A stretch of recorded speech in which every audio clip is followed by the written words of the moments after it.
আমার নিজের মনে হয়েছে যে অসংগঠিত ক্ষেত্রের যে বিশাল অংশ, যারা এই হোক কলরবের সময় আমি সিপিএমের ছাত্র নেতাদের বলেছিলাম, এই পুরোটা তোদের লোক ছাওয়ার কথা ছিল না, তা তারা তোদের বিরুদ্ধে কেন এবং তোদের বাইরে কেন? এই জবাবটা আমাকে কবে দিবি? এই হোক কলরবের যে পুরো ক্রাউডটা, আমি সঙ্গে সঙ্গে ছিলাম তো।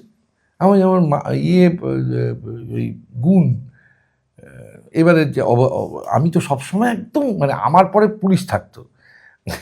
এই যে যত বড় বড় মিছিল হয়েছে প্রায় প্রত্যেক কটা মিছিলে ছিলাম, রাতেও ছিলাম। যাই হোক, মানুষ গুমটা সুবর্ণ গোস্বামী আর 4-5 জন মিলে একদম শেষে থাকতো, তো আমিও শেষে থাকতাম। তো আমাকে ওই গুণ ভদ্র আছে, আপনাকে আমি আগে কোথায় দেখেছি বলুন তো? তাতে সুবর্ণ গোস্বামী যাই, এ আবার কি কথাবার্তা, ওকে আগে কোথায় দেখেছি? মানে না না না না না না ওইসব সিরিয়াল ছিল না, আরও আগে কোথায় দেখেছি? ওই যখন আপনারা আরজি করে মার খাচ্ছিলেন বামফ্রন্টের সময়, তখন পাশে বসে থাকতাম। হ্যাঁ, আপনাকে আমি ওই সময় দেখেছি। আমি তখন থেকে বলছি, এই ভদ্রলোককে আমি এমন জায়গায় দেখেছি যেখানে এসবের বাইরে।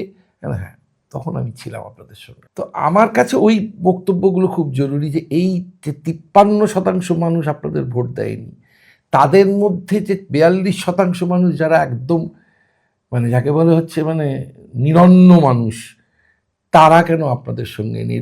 তারাই তো লাল পতাকার ধারক এবং বাহক হওয়ার কথা ছিল। আমি এখনও অশোক মিত্রের এই কথাগুলো খুব গুরুত্ব দিয়ে বিবেচনা করি, এবং পরবর্তী ক্ষেত্রে এদের লেখাপড়া থেকে সেটা হচ্ছে যে ক্ষেত মজুর থেকে শুরু করে বাকি, কারণ এই এখন তো ভারতবর্ষের বুকে চাষি বলে আলাদা কিছু হয় না।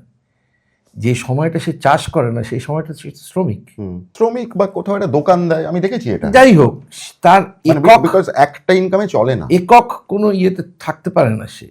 যেখানে আগে এই 100 দিনের কাজ হলেও কিছু কাজকর্ম থাকতো,